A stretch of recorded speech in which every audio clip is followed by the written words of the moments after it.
So completely cinema ಅಂತಾನೆ, part time ಅಂತ ಏನು ಇಲ್ವಾ ಸರ್? ನನಗೆ ಆ್ಯಕ್ಟಿಂಗ್ ಬಿಟ್ಟರೆ ಬೇರೆ ಫೀಲ್ಡೇ ಗೊತ್ತಿಲ್ಲ. ನಾನು ಹೊರಗಡೆ ಬಂದರೆ ಕಾರಲ್ಲೇ ಬರಬೇಕು, ನಾವು ಮಾಡಿರೋ ನೋಟೆಡ್ ಆಗಿರೋ ಹೆಸರಿಗೆ. ನಾನು ಹೋದ್ರೆ ಹೋಟ್ಲು ಒಳಗಡೆನೇ ಹೋಗಿ ಊಟ ಮಾಡಬೇಕು. ಇವೆಲ್ಲ ಹಣೆ ಬರೋ ನಮ್ಮದು. ನಾವು ಹಂಗೆ ಪಬ್ಲಿಕಲ್ಲಿ ಓಡಾಡೋಕ್ಕಾಗಲ್ಲ. ಸೊ ನಮಗೆ ಪ್ರಾಬ್ಲಮ್ ಇದ್ರೂ ನೀವು ಹೇಳ್ದಲ್ಲ, ಪಾರ್ಟ್ ಟೈಮ್ ಮಾಡೋಕ್ಕಾಗಲ್ಲ. ನೀರಿನ ಮೇಲೆ ಒಳ್ಳೆ ಥರ ಲೈಫ್ ಸ್ಟೈಲ್. ಹೆಸರು ಮಾಡೋದು ದೊಡ್ಡ ವಿಚಾರ ಅಲ್ಲ, ಹೆಸರು ಮಾಡಿದ್ಮೇಲೆ ಅದು ಉಳಿಸ್ಕೊಳ್ಳೋದಿದೆಯಲ್ಲ. ಸೊ ಫ್ರೆಂಡ್ ಆಗಿ ಯಾವತ್ತು ಒಂದು ಮಾಡೋಣ, ಕಾಂಪ್ರೂವ್ ಮಾಡೋಣ ಅಂತ ಅನ್ಸಿದ್ದೇ ಇಲ್ಲ? ಪ್ರಯತ್ನ ಪಟ್ಟಿದ್ದಿದೆ. ಎಲ್ಲೂ ನಿಮಗೆ ಸ್ವಂತ ಮನೆ ಮಾಡ್ಕೋಬೇಕು ಅಂತ ಅನ್ಸಿದ್ದಿಲ್ವಾ ಸರ್? ಹಿಂಗೆ ಇರುತ್ತೆ ಜೀವನ ಅಂತ ಅನ್ಕೊಂಡ್ಬಿಟ್ವಿ ನಾವು. ಇದೇ ಥರ ಕೆರಿಯರ್ ಇರುತ್ತೆ, ಲೈಫ್ ಲಾಂಗ್ ಹಿಂಗಿರುತ್ತೆ, ಬರ್ತಾ ಇರುತ್ತೆ ಬಿಡು, ಅವ ಮಾಡ್ಕೊಳ್ಳೋಣ ಅಂದ್ಕೊಂಡೆ ಇದ್ದಿದ್ದು ಯುಗಾದಿ ಇಲ್ಲದಾಗ ಶಿವರಾತ್ರಿ ಆ ಥರ. ನನಗೆ ಯಾವಾಗ ಸಿನಿಮಾಗಳು ಕಡಿಮೆ ಆಗ್ತೋ ಅವಾಗ ಗೊತ್ತಾಗ್ತವೆ ಅಂತ ನಾನೇನು ಮಾಡ್ಕೊಳ್ಳೇ ಇಲ್ಲ. ಇವಾಗಲೂ ಅಷ್ಟೇ, ಸಿನಿಮಾ ಬಂತ ದುಡಿಮೆ, ಇಲ್ಲ ಅಂದರೆ ಇಲ್ಲ, ಆ ಥರ ಇದೆ. ಎಲ್ಲ ಪೇಮೆಂಟ್ ಕ್ಲಿಯರ್ ಆಗಿದೆ ಸರ್? ಅಂತ ಚೆಕ್ಕೆ ಒಂದು 15 ಲಕ್ಷದವರೆಗೂ ಇದೆ. ನಮ್ಮಲ್ಲಿ ನೋಡಿ ಆರ್ಟಿಸ್ಟ್ಗಳಿಗೆ ಎಷ್ಟು ಪ್ರಾಬ್ಲಮ್ ಇದೆ ಗೊತ್ತಾ? ಇವತ್ತಿಗೂ ಚೇಂಬರ್ಲಿ ಚೆಕ್ ಬೌನ್ಸ್ ಆದರೆ ನಾವು ಸ್ಟೇಷನ್ಗೆ ಹೋಗಂಗಿಲ್ಲ. ಹೋದರೆ ನಾಳೆಯಿಂದ ನಮ್ಮನ್ನು ಕರೆಯಲ್ಲ. ಅವಾಗೆಲ್ಲ ಏನಿಲ್ಲ, ಅಡ್ಜಸ್ಟ್ ಮಾಡ್ಕೊಳ್ಳಮ್ಮ, ಇನ್ನೊಂದು ಸಿನಿಮಾ ಕೊಡ್ತಾರೆ. ಯಾವತ್ತೂ ಆರ್ಟಿಸ್ಟಿಗೆ ಸಪೋರ್ಟ್ ಮಾಡ್ತಾರೆ.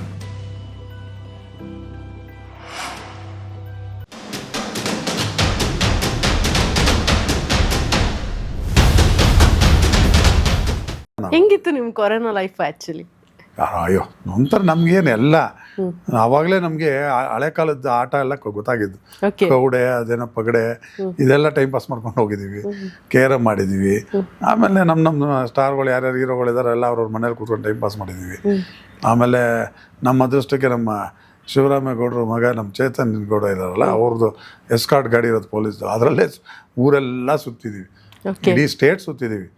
ಎಷ್ಟು ಚೆನ್ನಾಗಿ ಅಂದರೆ, ನಾರ್ಮಲ್ ಲೈಫ್ ಸ್ಟೈಲಲ್ಲಿ ನಿಮಗೆ 6 ಅವರ್ 8 ಅವರ್ ಹೋಗೋ ಜರ್ನಿ 2 hours 3 hours ಹೋಗ್ತಾ ಇದ್ವಿ. ಏನಿಲ್ಲ, ಜನ ಇಲ್ಲ. 150 160 ಚೆಚ್ಚೂರು ಜನ ಕಾಣಲ್ಲ. ಆ ಥರ ಮಜಾ ಮಾಡಿದ್ದೀವಿ. ಕೊರೋನಾ ಫುಲ್ ಮಜಾ ಎಂಜಾಯ್ ಮಾಡಿದ್ವಿ. ಓಕೆ, ಅಷ್ಟು ಹೆಲ್ಪ್ ಮಾಡಿದೀರಾ ಅಂತ ಕೇಳ್ಪಟ್ಟೆ. ಅದು ಬಿಡಿ, ಅದು ನಡೀತಾ ಇರುತ್ತೆ. ಅದು ಬಲಕೈಗೆ ಗೊತ್ತದು ಎಡಕೈಗೆ ಗೊತ್ತಾಗಬಾರ್ದು ಅನ್ನೋ ಥರ ಹೆಲ್ಪ್ ಮಾಡಿದೀರಾ ಅಂತ ಕೇಳ್ಪಟ್ಟೆ. ಸೊ ಕೊರೋನಾ ಅನ್ನೋದು ನಿಮ್ಗೆ ಹೇಳ್ಕೊಟ್ಟಿದ್ದೇನು ಸರ್? ಮೇಯ್ನ್ ಆಗಿ ಏನು ಹೇಳ್ಕೊಡ್ತು ಆ ಟೈಮಲ್ಲಿ? ಅಲ್ಲ, ಇವಾಗ ನೋಡಿ, ನಾವೇನೋ ಅನ್ಕೋತೀವಿ, ಯಾವುದೋ ಒಂದು ಬಿಸ್ನೆಸ್, ಹೋಟ್ಲು ಬಿಸ್ನೆಸ್ಸೇ ತೊಗೊಳ್ಳಿ, ಸ್ಟಾರ್ಟ್ ಮಾಡ್ತೀವಿ. ಹೋಟ್ಲು ಇನ್ವೆಸ್ಟ್ ಮಾಡಿರ್ತೀರ, 30 ಲಕ್ಷ 40 ಲಕ್ಷ ಏನೋ ಇನ್ವೆಸ್ಟ್ ಮಾಡ್ತೀರಾ, ಅದು ಸಾಲ ಮಾಡಿ ತಂದಿರ್ತೀರ ಅಂದ್ಕೊಳ್ಳಿ. ಓವರ್ ಕಾನ್ಫಿಡೆಂಟ್ ಅದು. ನಾನು ಇನ್ನು 1.5 ವರ್ಷದಲ್ಲಿ ಇಷ್ಟು ಜನ ಬಂದೇ ಬರ್ತಾರೆ, ಇಷ್ಟು ಕಲೆಕ್ಷನ್ ಆಗುತ್ತೆ, ತೀರಿಸ್ತೀನಿ, ಅದಾದ್ಮೇಲೆ ಓನ್ ಆಗುತ್ತೆ, ಆಮೇಲೆ ಇನ್ನೊಂದು ಫ್ರಾಂಚೈಸ್ ತೆಗೆನ, ಹಿಂಗೆಲ್ಲ ಅಂದ್ಕೊಂಡಿರೋ ಟೈಮಲ್ಲಿ, ಕರೋನಾ ಟೈಮಲ್ಲಿ ನನ್ನ ಕಣ್ಣು ಮುಂದೆ ಎಷ್ಟು ಜನ ಗೊತ್ತಾ ಸಾಲ ಮಾಡಿದವರು. ಕೆಲವ್ರು ಅರ್ಥ ಮಾಡ್ಕೊಳ್ದೆ ಅವ್ರಿಗೆ ತೊಂದರೆ ಕೊಟ್ಟು ಅವ್ರು ಸಹಾಯ ಮಾಡಿದ್ದಾರೆ. ಅಂದರೆ ನಾನು ಹೇಳಿದ ಅರ್ಥ ಆಯ್ತಲ್ಲ ನಿಮಗೆ? ಕರೋನಾ ಟೈಮ್ ಸಡನ್ನಾಗೆಲ್ಲ ಬ್ಲಾಕ್ ಆಗೋಯ್ತಲ್ಲ. ಈಗ ನೀವು ಸಾಲ ಮಾಡಿ ಆಫೀಸ್ ಓಪನ್ ಮಾಡಿರ್ತೀರ, ಸಾಲ ಮಾಡಿ ಈ ಥರ, ಈಗ ಒಂದು ಸ್ಟುಡಿಯೋ, ಇದನ್ನೆಲ್ಲ ನೀವು ಆಲ್ಟ್ರೇಷನ್ ಮಾಡಿಸಿರ್ತೀರ, ಖರ್ಚು ಮಾಡಿರ್ತೀರ, ಇನ್ವೆಸ್ಟ್ ಮಾಡಿರ್ತೀರ. ಸಡನ್ನಾಗಿ 2 ವರ್ಷ ಸ್ಟ್ರಕ್ ಆಯಿತು ಅಂದರೆ ಎಲ್ಲಿ ನಿಮ್ಮದು ಇನ್ವೆಸ್ಟ್ಮೆಂಟು? ಆ್ಯಂಡ್ ಫರ್ದರ್ ನಿಮಗೆ ಮಂತ್ಲಿ ಸೋರ್ಸ್ ಏನು? ಆ ಥರದವ್ರು ನಾನು ಹೇಳ್ತಾ ಇರೋದು. ಈಗ ರೆಗ್ಯುಲರ್ ನಿಮ್ಗೆ ಏನೋ ಒಂದು ಬಾಡಿಗೆ ಬರ್ತಿರುತ್ತೆ, ಇನ್ನೊಂದಿರುತ್ತೆ, ಬಾಡಿಗೆನೂ ತೊಗೊಳಂಗಿಲ್ಲ ಅಂದ್ಬಿಟ್ರಲ್ಲ, ಅವಾಗ ಹಂಗಾಗೋಯ್ತಲ್ಲ. ಯಾವ ಥರ ಪರಿಸ್ಥಿತಿ. ಆದರೆ ನನ್ನ ಅದೃಷ್ಟಕ್ಕೆ ಕರೋನಾ ಟೈಮಲ್ಲಿ ಅದು ಎಂಜಾಯ್ನೂ ಮಾಡಿದೆ, ಲೈಫಲ್ಲಿ ಸೀರಿಯಲ್ಲು ಆ್ಯಕ್ಟ್ ಮಾಡಿದೆ. ಕರೋನಾ 2 years ನಾನು ಸೀರಿಯಲಲ್ಲಿ ಬ್ಯುಸಿ ಇದ್ದೆ. ಇಂತಿ ನಿಮ್ಮ ಆಶಾ ಅಂತ ಸುವರ್ಣ ಚಾನಲಲ್ಲಿ ನಮ್ಮ ಬಾಲಾಜಿ, ನಮ್ಮ ಇವರು ರವಿಕಿರಣ್ ಅವ್ರ ತಮ್ಮ ಭಾಸ್ಕರ್ ಅವರು ಇವಾಗ ಇದಿಲ್ಲ ಪಾಪ, ಅವ್ರ ಮಗ ಬಾಲಾಜಿ ಅಂತ ಅವ್ರದ್ದೇ ಪ್ರೊಡಕ್ಷನ್ಲಿ ಮಾಡಿದ್ದು. ತುಂಬ ಚೆನ್ನಾಗಿ 2 ವರ್ಷ ಜರ್ನಿ. ಅದೇ ಫಸ್ಟ್ ಸರ್ ನೀವು ಸೀರಿಯಲ್? ಅದೇ ನಾನು ಸೀರಿಯಲ್ ಜರ್ನಿ ಯಾವಾಗ ಶುರು? ಸೀರಿಯಲ್ ಜರ್ನಿ ನಾನು ಸಿನಿಮಾ ಮಾಡ್ತಿರುವಾಗಲೂ ಮಾಡಿದ್ದೀನಿ. ಓಕೆ, ಎಲ್ಲ ವೈ ಮೀನ್ಸ್ ಫಿಲಮ್ ಮಾಡ್ತಾ ಇದ್ದೀನಿ, ಯಾಕೆ ಸೀರಿಯಲ್ ಅಂತ ಅನ್ಸಿದ್ದಿಲ್ಲ? ಹಂಗ ನಂಗೆ ಗೊತ್ತಿರಲಿಲ್ಲ ಅವಾಗ. ಆಮೇಲೆ ಗೊತ್ತಾಯ್ತು ಇವರು ಸೀರಿಯಲ್ ಅವರು ತಿಂಗಳಾನ್ಗಟ್ಲೆ ಕರೀತಾನೆ ಅಂದಾಗೆಲ್ಲ ಕ್ಯಾನ್ಸಲ್ ಮಾಡ್ಕೊತಾರೆ. ಅದು ಗೊತ್ತಿರಲಿಲ್ಲ ನನಗೆ. ಓಕೆ, ಅಲ್ಲಿ ಅಭಿಮನ್ಯು, ಮಾಟಗಾತಿ, ಅಂಕುರ, ಆಮೇಲೆ ನಚಿಕೇತ, ಒಂದು 5-6 ಸೀರಿಯಲ್ ಮಾಡಿದೆ ಅವಾಗ. ನಿಮ್ಮ ಪ್ರಕಾರ ಸೀರಿಯಲ್ಗೂ ಫಿಲಮ್ಗೂ ಏನು ಡಿಫ್ರೆನ್ಸ್ ಇದೆ ಸರ್ ಮೇಜರ್ ಅಂದರೆ? ಈ ಸಿನಿಮಾ ಬಂದು ಗಂಡ ಹೆಂಡತಿ ಮನೆ, ಸೀರಿಯಲ್ ಬಂದು ತವ್ರ ಮನೆ. ಇಷ್ಟೇ ಹೇಳೋದು. ಹೆಂಗೆ ಅಂತ ಹೇಳ್ತೀನಿ ಕೇಳಿ ನಿಮ್ಗೆ ಎಕ್ಸಾಂಪಲ್. ಇಲ್ಲಿ ನಾವು ಎಲ್ಲ ಏನು ಮೆರಿತಾ ಇರ್ತೀವಿ, ಎಲ್ಲ ಚೆನ್ನಾಗಿ ಮೆರಿತಾ ಇರ್ತೀವಿ. ಒಂದು ಫೈನ್ ಡೇ ಸೀರಿಯಲ್ ಯಾವತ್ತಿದ್ರು ತವ್ರ ಮನೆ ಇದ್ದಂಗೆ. ಸೀರಿಯಲ್ಗೆ ಹೋಗ್ಲೇಬೇಕು, ಹೋಗ್ತೀವಿ. ಅಂಥ ಸ್ಟಾರ್ಗಳೆಲ್ಲ ಹೋಗ್ಬಿಟ್ಟಿದ್ದಾರೆ, 14 ಸರ್ ಮಾಡಿದ್ದಾರೆ, ಎಲ್ಲರೂ ಮಾಡಿದ್ದಾರೆ. ಅದೆಲ್ಲ ಒಂದು ಟೈಮು. ಬಟ್ ಅಂದರೆ ಒಳ್ಳೊಳ್ಳೆ ಸೀರಿಯಲ್ಗಳು ಸಿಗುತ್ತೆ, ನಮಗೆ ಪಾತ್ರ ಸಿಗ್ತಾ ನಾವು ಹೋಗ್ತೀವಿ. ಇದೇ ಥರ ನನಗೆ ಇಂತಿನ ಆಶಾ ಕರೋನಾ ಟೈಮಲ್ಲಿ ಮನೇಲಿ ಕೂತಿರೋನ್ನ ಕರೆದು ಪಾಪ ಅದರಲ್ಲೂ ಲೀಡ್ ರೋಲು ತುಂಬ ಚೆನ್ನಾಗಿತ್ತು ನನಗೆ. ಆಮೇಲೆ 2 ವರ್ಷ ನನ್ನ ದುಡಿಮೆ ಅದರಲ್ಲಿ ಆಶ್ಚರ್ಯ ನನಗೆ. ಇಲ್ಲಾಂದರೆ ಭಾಳ ಕಷ್ಟ ಆಗಿರೋದು, ಹೆಂಗಪ್ಪ ಲೀಡ್ ಮಾಡೋದು ಅನ್ನೋ ಥರ ಇರೋದು. 2 ವರ್ಷ ಸಖತ್ತಾಗಿತ್ತು ಜರ್ನಿ. ಆಮೇಲೆ ಫಸ್ಟೇ ಹೇಳಿದ್ದೆ ಅವ್ರಿಗೆ 150 ಎಪಿಸೋಡ್ ಆದಮೇಲೆ ನನ್ನ ಆಕ್ಸಿಡೆಂಟ್ ಮಾಡಿ ಸಾಯಿಸ್ಬೇಕು ಅಂತ. ಅದು ಹೋಗಿ 880 ಎಪಿಸೋಡ್ ಆಯಿತು. ಆಮೇಲೆ ಇಷ್ಟ ಆಗೋಯ್ತು, ಗರುಡ ಬೇರೆ ಕ್ಯಾನ್ಸಲ್ ನಾನು ಮಾಡೋಂಗಿಲ್ಲ, ಒಪ್ಕೊಂಡು ಅವರು ಸಾಯಿಸಿಲ್ಲ, ನೀವು ಸಾಯ್ತೀನಿ ಅಂತಲೂ ಹೇಳಿಲ್ಲ, ಕಂಟಿನ್ಯೂ ಆಗ್ಬಿಡ್ತು. ಚೆನ್ನಾಗಿತ್ತು. ಸೊ ಇವಾಗ ಮೂವೀಸ್ ಮಾಡ್ತಾ ಇದ್ದೀನಿ ಅಂತ ಹೇಳಿದ್ರಿ. ಸೊ ಇವಾಗ ನಿಮಗೆ ಗೊತ್ತು ಮೂವೀಸ್ ಅಂತ ಅಂದರೆ ಓಡಿದ್ರೆ ಹೋಯ್ತು, ಇಲ್ಲಾಂದರೆ ಇಲ್ಲ ಅನ್ನೋ ಸಿಚುವೇಶನಲ್ಲಿ ಇರೋದು. ಎಷ್ಟು ಮೂವಿಗಳು ರಿಲೀಸ್ ಆಗೋಕ್ಕೆ ಪೆಂಡಿಂಗ್ ಇದೆ ಸರ್ ನಿಮ್ಮದು? ನಂದ ಇವಾಗ ಅಯ್ಯೋ ಐರಾ, ಬಾಬಿ ಎಲ್ಲ ಪೇಮೆಂಟ್ ಕ್ಲಿಯರ್ ಆಗಿದೆ ಸರ್? ಇಲ್ಲ ಪಾಪ, ಇವಾಗೆಲ್ಲ ಆ ಥರ ಯಾರು ಪೇಮೆಂಟ್ ಇದೆಲ್ಲ ಸ್ವಲ್ಪ ಕೊಡಬೇಕು. ಅದು ಇನ್ನೇನು ರಿಲೀಸ್ ಟೈಮಲ್ಲಿ ಕೊಡ್ತಾರೆ, ಅದೇನು ತೊಂದರೆ ಇಲ್ಲ. ಹಿಂದೆ ಅಯ್ಯೋ ನಾನು ಚೆಕ್ಕೆ ಒಂದು 15 ಲಕ್ಷದವರೆಗೂ ಇದೆ. ಹೌದಾ? ಅಯ್ಯೋ ಬರೀ ಅವಾಗ ಏನು ನಮ್ಮಲ್ಲಿ ನೋಡಿ ಆರ್ಟಿಸ್ಟ್ಗಳಿಗೆ ಎಷ್ಟು ಪ್ರಾಬ್ಲಮ್ ಇದೆ ಗೊತ್ತಾ. ಇವತ್ತಿಗೂ ಚೇಂಬರಲ್ಲಿ ಚೆಕ್ ಬೌನ್ಸ್ ಆದರೆ ನಾವು ಸ್ಟೇಷನ್ಗೆ ಹೋಗಂಗಿಲ್ಲ. ಹೋದರೆ ನಾಳೆಯಿಂದ ನಮ್ಮನ್ನು ಕರೆಯಲ್ಲ, ಪ್ರೊಡ್ಯೂಸರ್ಗೆ ಅವಮಾನ ಮಾಡಿದ್ವಿ ಅಂತ ಅರ್ಥ. ಸಾಲ್ವ್ ಮಾಡಿಕೊಡ್ಬೋದಲ್ವ ಸರ್? ಸಾಲ್ವ್ ಮಾಡಿಕೊಡ್ಬೋದು. ನಮ್ಮ ಪ್ರೊಡ್ಯೂಸರ್ ಅಸೋಸಿಯೇಷನ್ ಕೆಲವು ಕಡೆ ಅಂದರೆ ಈಗಿಲ್ಲ, ಈಗ ಹೆಂಗೆ ಗೊತ್ತಿಲ್ಲ ನನಗೆ, ಈಗೇನು ಆ ಥರ ಬ್ಯಾಡ್ ಎಕ್ಸ್ಪೀರಿಯನ್ಸ್ ಆಗಿಲ್ಲ. ಅವಾಗೆಲ್ಲ ಏನಿಲ್ಲ, ಅಡ್ಜಸ್ಟ್ ಮಾಡ್ಕೊಳ್ಳಮ್ಮ, ಇನ್ನೊಂದು ಸಿನಿಮಾಲಿ ಕೊಡ್ತಾರೆ, ಇನ್ನೊಂದು ಸಿನಿಮಾಲಿ ಇದು ಮಾಡ್ಕೊ, ಅವ್ರು ಲಾಸ್ ಆಗಿದ್ದಾರೆ ಅಂತ ಅಂದ್ಬಿಟ್ಟೆ ಅವ್ರಿಗೆ ಸಪೋರ್ಟ್ ಮಾಡ್ತಾಯಿದ್ರು ಹೊರತು ಯಾವತ್ತೂ ಆರ್ಟಿಸ್ಟಿಗೆ ಸಪೋರ್ಟ್ ಮಾಡ್ತಾ ಇರಲಿಲ್ಲ. ಹಂಗಿತ್ತು ನಮ್ಮ ಪ್ರೊಡ್ಯೂಸರ್ ಅಸೋಸಿಯೇಷನ್. ಹಂಗಿತ್ತು. ಎಲ್ಲ ನಾವು ಫೇಸ್ ಮಾಡಿದ್ದೀವಿ, ಎಲ್ಲ ನೋಡಿದ್ದೀವಿ. ನಮ್ಮ ಬಗ್ಗೆ ಯಾರು ಮಾತಾಡೋಂಗೆ ಇಲ್ಲ, ಆ ಥರ ಇಟ್ಟಿದ್ದಿದೆ. ಸುಮಾರು 300ಕ್ಕೂ ಹೆಚ್ಚು ಮೂವೀಸ್ಗಳನ್ನು ನೀವು ಮಾಡಿದ್ದೀರಾ. ಒಂದು ಟೈಮಲ್ಲಿ ಟ್ರೆಂಡಿಂಗಲ್ಲಿ ಇದ್ರಿ, ಶೆಡ್ಯೂಲ್ ಟೈಟ್ ಇತ್ತು, ಎಲ್ಲ ಓಕೆ ಸರ್. ಸೊ ಎಲ್ಲೂ ನಿಮಗೆ ಸ್ವಂತ ಮನೆ ಮಾಡ್ಕೋಬೇಕು ಅಂತ ಅನಿಸಿದ್ದಿಲ್ವಾ ಸರ್? ಹಾಗಲ್ಲ, ಅದೇ ನಿಮಗೆ ಒಂದು ಮಾತು ಹೇಳಿದೆ ನಾನು ಆಗಲೇ, ಹಿಂಗೇ ಇರುತ್ತೆ ಜೀವನ ಅಂತ ಅನ್ಕೊಂಡ್ಬಿಟ್ವಿ ನಾವು. ಯಾವಾಗ 3 ಸಿನಿಮಾ 2 ಸಿನಿಮಾ ಬ್ಯುಸಿ ಇರ್ತೀವಲ್ಲ, ಇದೇ ಥರ ಕೆರಿಯರ್ ಇರುತ್ತೆ, ಲೈಫ್ ಲಾಂಗ್ ಹಿಂಗಿರುತ್ತೆ, ಬರ್ತಾ ಇರುತ್ತೆ ಬಿಡು, ಅವ ಮಾಡ್ಕೊಳ್ಳೋಣ ಅಂದ್ಕೊಂಡೆ ಇದ್ದಿದ್ದು ಯುಗಾದಿ ಇಲ್ಲದಾಗ ಶಿವರಾತ್ರಿ ಆ ಥರ ಲೈಫ್ ಲೀಡ್ ಮಾಡಿಬಿಟ್ಟೆ ನಾನು. ಅಂದರೆ ನನಗೆ ಕೆಲವು ರೆಸ್ಪಾನ್ಸಿಬಿಲಿಟೀಸ್ ತುಂಬ ಇತ್ತು. ನನ್ನ ಕಸಿನ್ಸ್ನ ನೋಡ್ಕೊಳ್ಳೋದು, ಕೆಲವು ನನ್ನ ಕ್ಲೋಸ್ ಫ್ರೆಂಡ್ಸ್ ಪ್ರಾಬ್ಲಮ್ ಇತ್ತು, ಅವ್ರದ್ದೆಲ್ಲ ಸಾಲ್ವ್ ಮಾಡೋಕ್ಕೆ ಹೋಗೋದು ಎಲ್ಲ. ಅವ್ರಿಗೆಲ್ಲ ನಾನು ಆ ಟೈಮಲ್ಲೆಲ್ಲ ನನ್ನ ಇದ್ದಾಗ ಎಲ್ಲ ಖರ್ಚು ಮಾಡಿ ಇದು ಮಾಡ್ಕೊಂಬಿಟ್ಟೆ. ಸೊ ಹಿಂಗೆ ಇರುತ್ತೆ ಅಂದಾಗ ಯಾವಾಗ ಸಿನಿಮಾಗಳು ಕಡಿಮೆ ಆಗ್ತೋ ಅವಾಗ ಗೊತ್ತಾಗ್ತಾವ ಅಂತ ನಾನೇನು ಮಾಡ್ಕೊಳ್ಳೇ ಇಲ್ವಲ್ಲ ಅಂತ. ಇವಾಗಲೂ ಅಷ್ಟೇ, ಸಿನಿಮಾ ಬಂತ ದುಡಿಮೆ, ಇಲ್ಲ ಅಂದರೆ ಇಲ್ಲ, ಆ ಥರ ಇದೆ. ಬಟ್ ಹಂಗೆ ನನಗೆ ಸಿಗ್ತಾ ಇದೆ, ಹೆಂಗೋ ನಡೀತಾ ಇದೆ ನನಗೆ. ಸೊ ಕಂಪ್ಲೀಟ್ಲಿ ಸಿನಿಮಾ ಅಂತಾನೆ, ಪಾರ್ಟ್ ಟೈಮ್ ಅಂತ ಏನೂ ಇಲ್ವಾ ಸರ್? ನನಗೆ ಆ್ಯಕ್ಟಿಂಗ್ ಬಿಟ್ಟರೆ ಬೇರೆ ಫೀಲ್ಡೇ ಗೊತ್ತಿಲ್ಲ. ಬೇರೆ ಫೀಲ್ಡ್ ಯಾವುದಕ್ಕೆ ಹೋದ್ನೋ ಎಲ್ಲ ಮೋಸ ಹೋಗಿರೋದೆ. ಈಗ ನೀವು ಹೇಳಿದ್ರಲ್ಲ ಯಾವುದೋ ಒಂದು ಪ್ರಚಾರ ಆಯಿತು, ಇವೆಲ್ಲ ನಾವೆಲ್ಲ ಗೊತ್ತಿಲ್ಲದೆ ನಾವು ಹೋಗಿ ಹಳ್ಳಕ್ಕೆ ಬಿದ್ದವ್ರು. ನಾವು ಏನು ಮಾಡೋಕ್ಕಲ್ಲ, ಅನುಭವಿಸ್ತಾ ಇದ್ದೀವಿ. ಸೊ ಒಬ್ಬ ಆ್ಯಕ್ಟ್ರಿಗೆ ಪಾರ್ಟ್ ಟೈಮ್ ಜಾಬ್ ಅನ್ನೋದು ಎಷ್ಟು ಇಂಪಾರ್ಟೆಂಟ್ ಸರ್ ನಿಮ್ಮ ಪ್ರಕಾರ? ನೀವು ಫೇಸ್ ಮಾಡಿರ್ತೀರ ಪರಿಸ್ಥಿತಿ ತುಂಬ. ಈಗ ನೋಡಿ, ನಿಮ್ಗೆ ಸಿಂಪಲ್ ಹೇಳ್ತೀನಿ ಕೇಳಿ. ನಾನು ಹೊರಗಡೆ ಬಂದರೆ ಕಾರಲ್ಲೇ ಬರಬೇಕು, ನಾವು ಮಾಡಿರೋ ನೋಟೆಡ್ ಆಗಿರೋ ಹೆಸ್ರಿಗೆ, ಆಯಿತಾ. ನಾನು ಹೋದ್ರೆ ಹೋಟ್ಲು ಒಳಗಡೆನೇ ಹೋಗಿ ಊಟ ಮಾಡಬೇಕು. ನನ್ನ ಬ್ಯಾಡ್ ಎಕ್ಸ್ಪೀರಿಯನ್ಸ್ ಏನಂದರೆ, ಒಂದು ಸಲ ಮಸಾಲೆ ಪುರಿ ಅಂಗಡೀಲಿ ನನಗೆ ರೋಡಲ್ಲಿ ತಿನ್ನೋಕೆ ಆಸೆ, ಮಸಾಲೆ ಪುರಿ ಪಾನಿಪುರಿ ಇದೆಲ್ಲ. ಹೋಗಿ ತಿಂತಾಯಿದ್ದೀನಿ, ಒಬ್ಬ ಬಂದಕ್ಕೆ ಬಂದು ಕಿಸ್ಕೊಟ್ಬಿಟ್ಟ. ಏನು ಮಾಡಲಿ, ಅವ್ನು ತಿಂದಿರೋದೆಲ್ಲ ಅಂದ್ಕೊಂಡಿರೋ ಹೊಡಿಲ್ಲ, ಹೊಡೆದ್ರೆ ಒಬ್ಬ ಆ್ಯಕ್ಟ್ರು ಪಾಪ ಅಭಿಮಾನಿಗೆ ಹೊಡೆದ ಅಂತಾರೆ. ಮುಗಿಯಂಗಿಲ್ಲ, ಮಾಡಂಗಿಲ್ಲ. ಬೇರೆಯವ್ರು ಇನ್ನೊಬ್ಬ ಯಾವನೋ ನಮ್ಮ ಮುಂದೆ ಸ್ಕೋಪ್ ತೊಗೊಳ್ ಪಾಪ ಅವ್ನಿಗೆ ಜೋರಾಗಿ ಎದೆ ಹೊಡೆದ, ಅವ್ನು ಸತ್ತೋದ, ಅದೊಂದು ಕೇಸ. ಇವೆಲ್ಲ ಹಣೆ ಬರೋ ನಮ್ಮದು. ನಾವು ಹಂಗೆ ಪಬ್ಲಿಕಲ್ಲಿ ಓಡಾಡೋಕ್ಕಾಗಲ್ಲ. ಸೊ ನಮಗೆ ಪ್ರಾಬ್ಲಮ್ ಇದ್ರೂ ನೀವು ಹೇಳ್ದಲ್ಲ, ಪಾರ್ಟ್ ಟೈಮ್ ಮಾಡೋಕ್ಕಾಗಲ್ಲ. ಪಾರ್ಟ್ ಟೈಮ್ ಪಬ್ಲಿಕ್ ಫೀಲ್ಡಲ್ಲಿ ಮಾಡೋಕ್ಕಾಗಲ್ಲ. ಏನೋ ನಾವೇ ಸ್ವಂತ ಬಿಸ್ನೆಸ್ ಕ್ರಿಯೇಟ್ ಮಾಡಿಕೊಂಡು ಅದಕ್ಕೆ ದುಡ್ಡು ರೆಡಿ ಮಾಡ್ಕೊಂಡು ಜೀವನ ನಡೆಸಬೇಕು. ಈ ಥರ ಇದೆ ಒಬ್ಬ ಆ್ಯಕ್ಟರ್ದು. ನೀರಿನ ಮೇಲೆ ಗುಳ್ಳೆ ಥರ ಲೈಫ್ ಸ್ಟೈಲು. ಭಾಳ ಕಷ್ಟ. ಆ್ಯಕ್ಟರ್ ಅನ್ನೋನು ಹೆಸರು ಮಾಡೋದು ದೊಡ್ಡ ವಿಚಾರ ಅಲ್ಲ, ಹೆಸರು ಮಾಡಿದ್ಮೇಲೆ ಅದು ಉಳಿಸ್ಕೊಳ್ಳೋದಿದೆಯಲ್ಲ ಭಾಳ ಕಷ್ಟ. ಸೊ ಜರ್ನಿ ಅನ್ನೋದು ಒಂದು ಕಡೆ ನಿಮಗೆ ಗೋಲ್ಡನ್ ಸ್ಪೂನ್ ಅಂತ ಅನಿಸಿದ್ರು, ಬ್ಯಾಕ್ ಟು ಬ್ಯಾಕ್ ಒಂದಷ್ಟು ಸಿಕ್ಕಿದ್ರು, ಮಧ್ಯದಲ್ಲಿ ನಿಲ್ಲಾಯಿತು. ಹಾಗಾದರೆ ಹೌದು, ಆಗುತ್ತೆ. ಆಗ ಆ ಥರ ಸಿಚುವೇಶನ್ನು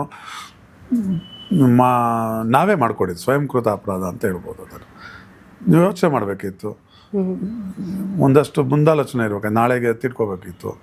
ಅವೆಲ್ಲ ನಾವು ಮಾಡಲಿಲ್ಲ. ನಾವು ಏನಂದರೆ ಹಿಂಗೆ ಇರುತ್ತೆ, ಅದೇ ಹೇಳೋದಲ್ಲ, ಹಿಂಗೇ ಇರುತ್ತೆ ನಮ್ಮ ಲೈಫ್ ಸ್ಟೈಲ್, ಹಿಂಗೇ ಇರುತ್ತೆ. ನಮಗೆ ಡೈರೆಕ್ಟ್ರುಗಳು ಹಿಂಗೆ ಕರಿತಾ ಇರ್ತಾರೆ, ಸಿನಿಮಾಗಳು ಹಿಂಗೆ ಸಿಗ್ತಾ ಇರುತ್ತೆ. ಅದು ಎಷ್ಟು ಚೇಂಜಸ್ ಆಗುತ್ತೆ ಲೈಫು ಅನ್ನೋದು ನಮಗೆ ಪಾಠ ಕಲಿಸುತ್ತೆ ಅದು. ಇವಾಗ್ಲೂ ರೆಂಟೆಡ್ ಮನೇಲೇ ಇದ್ದೀರಾ ಸರ್? ಹೌದೌದು, ರೆಂಟೆಡ್ ಮನೆ. ಅಪಾರ್ಟ್ಮೆಂಟ್ ಅಲ್ಲಿ ಇದ್ದೀರಾ? ಇಲ್ಲ, ಇಂಡಿಪೆಂಡೆಂಟೇ, ಬಟ್ ರೆಂಟೆಡ್ ಮನೆ. Okay okay. ಅಪಾರ್ಟ್ಮೆಂಟ್ ನಮಗೆ 2 ವರ್ಷ ಹೋಗಿದ್ದೆ, ಕೊರೋನಾ ಟೈಮಲ್ಲಿ ಹೋಗಿದ್ರಿ ಅಲ್ವಾ? ಮಗನಿಗೋಸ್ಕರ ಹೋಗಿದ್ದೆ, ಬಟ್ ಇಷ್ಟ ಆಗಲಿಲ್ಲ. ಸರ್ ನೀವು ಈಗಲೂ ಎಲ್ಲ ಕೆಲಸಕ್ಕೂ ಡಿಪೆಂಡೆಂಟೇನಾ ಸರ್? ಮೀನ್ಸ್ ಕೇಳೋದು ನಾನು.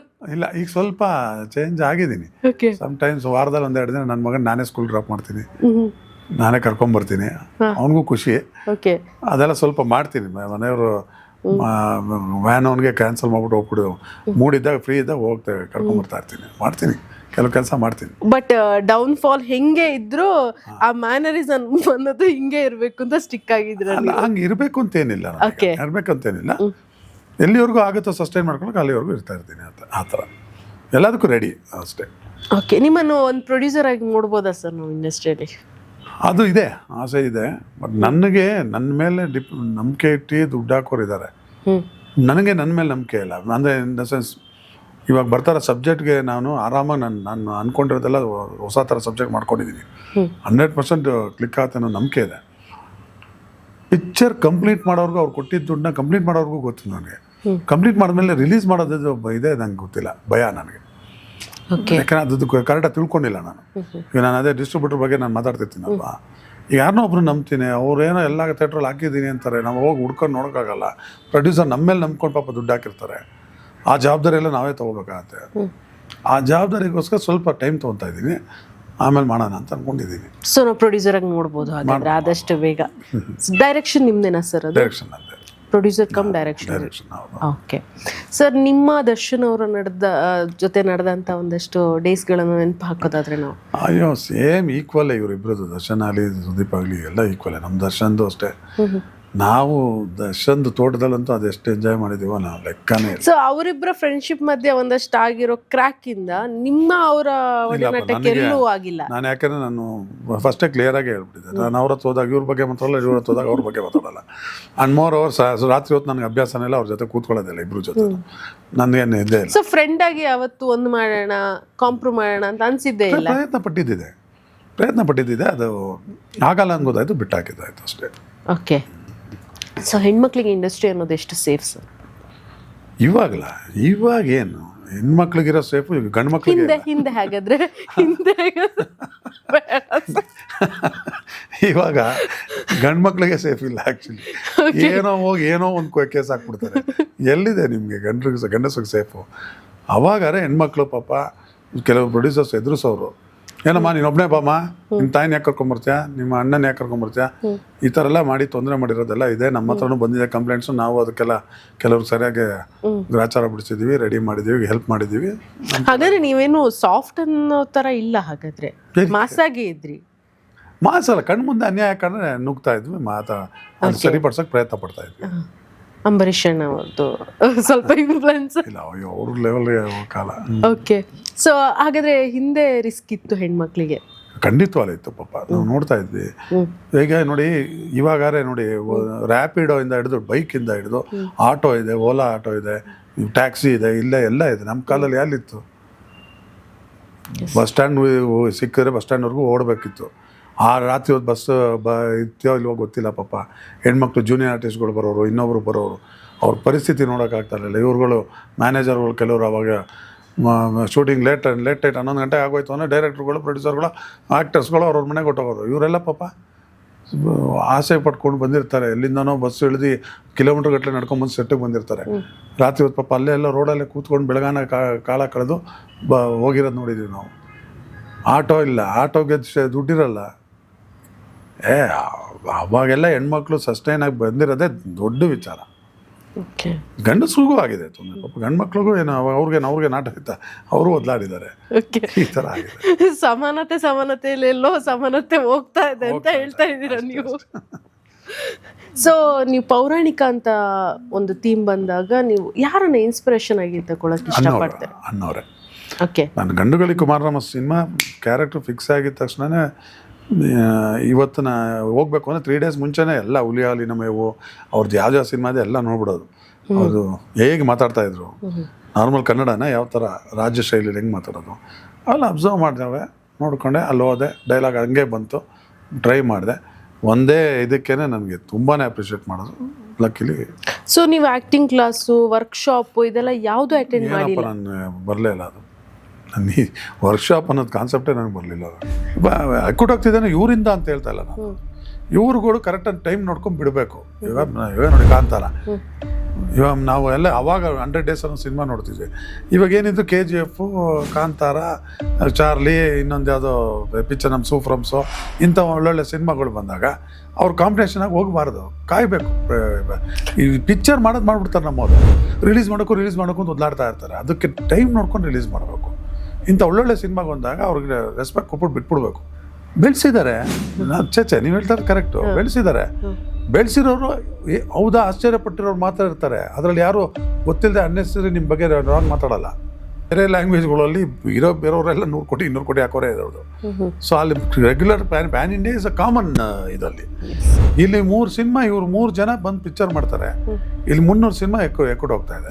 ಈಗ ಈ ಏರಿಯಾಲಿ ಇರೋ ಮನೆಯಲ್ಲಿ ಎಷ್ಟೋ ಜನ ತಾಯಿ ತಂದೆಯರಿಗೆ ಮಕ್ಕಳನ್ನ ಆ್ಯಕ್ಟಿಂಗ್ ಕ್ಲಾಸ್ಗೆ ಹಾಕ್ಬೇಕು ಅಂತ ಆಸೆ ಇರುತ್ತೆ. ಆ ಏರಿಯಾಲಿ ಯಾವನೋ ಆ್ಯಕ್ಟಿಂಗ್ ಗೊತ್ತಿಲ್ಲದವ್ರನ್ನೇ ಆ್ಯಕ್ಟಿಂಗ್ ಕೋರ್ಸ್ ಓಪನ್ ಮಾಡಿರ್ತಾನೆ. ಸುಮ್ಮನೆ ಮಾಡಿರ್ತಾನೆ. ಅವ್ರನ್ನ ನಂಬ್ಕೊಂಬಿಟ್ಟು ಅಲ್ಲಿ ಕಳಿಸ್ತಾರೆ ಪಾಪ. 3 ಮಂತ್ಸ್ ಕೋರ್ಸು, 6 ಮಂತ್ಸ್ ಕೋರ್ಸು ಅಂತ ಕಳಿಸ್ತಾರೆ. ಎಲ್ಲಿ ಅವರು ಇದೇ ಇರಲ್ಲ.